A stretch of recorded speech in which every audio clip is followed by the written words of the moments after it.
orang yang mengatakan Maulid Nabi Muhammad sallallahu alaihi wasallam bid'ah misalnya.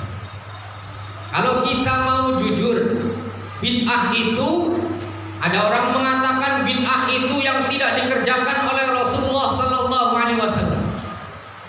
Kalau kita tanya, Al-Qur'an yang kita baca, apakah di zaman Rasulullah sallallahu alaihi wasallam sudah ada mushaf yang kita baca sampai hari ini? Di zaman Nabi belum ada mushaf Al-Qur'an.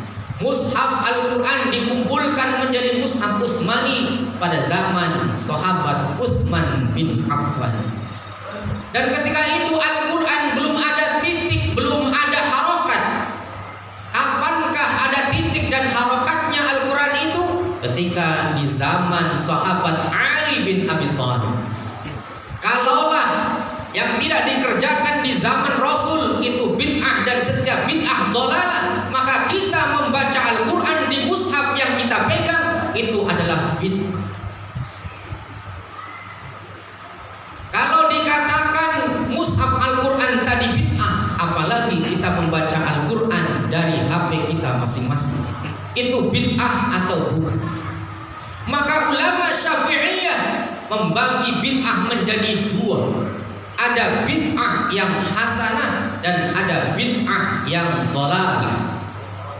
Menurut Imam An-Nawawi dan Imam Jalaluddin As-Suyuti, Maulid Nabi Muhammad sallallahu alaihi wasallam fahada min bid'atin hasanah. Mushaf Al-Quran yang kita baca adalah bid'ah yang hasanah.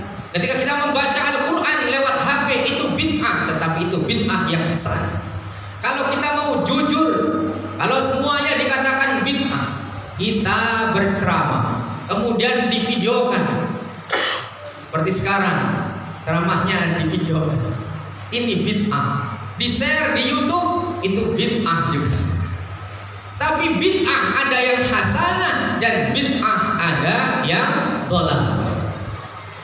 Ketika Maulid Nabi Muhammad sallallahu alaihi wasallam diadakan, dikumpulkan masyarakat dan kemudian diadakan pengajian, di mana dalam pengajian itu disampaikan sirah nabawiyah sallallahu alaihi wasallam, disampaikan silsilah baginda Rasulullah sallallahu alaihi wasallam, fahada min bid'atin hasanah. Ini adalah bid'ah hasanah, bid'ah yang baik. Hadirin hadirat yang dirahmati oleh Allah Subhanahu wa taala. Sehingga kalaulah ditanya, siapakah orang yang pertama mengadakan peringatan Maulid Nabi Muhammad sallallahu alaihi wasallam? Jawabannya adalah baginda Rasulullah sallallahu alaihi wasallam, orang yang pertama memperingati Maulid Nabi Muhammad sallallahu alaihi wasallam. Mengapa demikian? Karena Nabi Muhammad sallallahu alaihi wasallam setiap hari Senin, selain hari Kamis, hari Senin Rasulullah selalu berpuasa sunnah. Ketika ditanya oleh para sahabatnya, "Ya Rasulullah, mengapa engkau berpuasa di hari Senin?" Apa jawabnya Nabi Muhammad sallallahu alaihi wasallam? Di hari Senin Allah Subhanahu wa taala turunkan saya ke bumi. Dilahirkan saya pada hari Senin dan saya diangkat menjadi Rasul, mendapatkan wahyu juga di hari Senin. Maka setiap hari Senin saya memperingati hari lahirku dengan cara berpuasa. Memang tadi disampaikan oleh ketua pengurus masjid, mungkin ada orang yang memperingatinya dengan cara bersedekah, menyantuni anak yatim, menyantuni fakir miskin.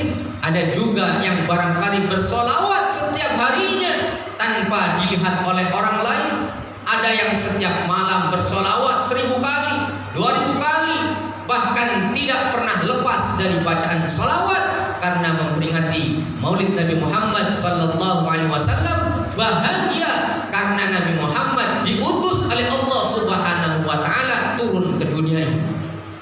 Tadi disampaikan oleh Ustaz Nasrum, dikatakan dalam surah Yunus ayat 58, "Qul bi fadlillahi wa bi rahmatihi falyafrahu fabidzalika falyafrahu." Allah Subhanahu wa taala mengatakan, wahai Muhammad, qul bi fadlillah. Apa makna bi fadlillah? Dalam tafsir Ibnu Katsir dikatakan fadlullah adalah dinul Islam, ad-din al-haq yang Allah turunkan kepada Nabi Muhammad sallallahu alaihi wasallam adalah fadlullah dalam ayat ini. Qul bi fadlillahi wa bi rahmatih. Dan rahmat Allah tafsirnya adalah diutusnya Nabi Muhammad sallallahu alaihi wasallam. Diturunkannya Nabi Muhammad sallallahu alaihi wasallam ke dunia ini. Fa bidzalika falyafrahu. Oleh karena itu hendaknya kita berbahagia. Huwa khairum mimma yajma'un. Dinul Islam, agama Islam dan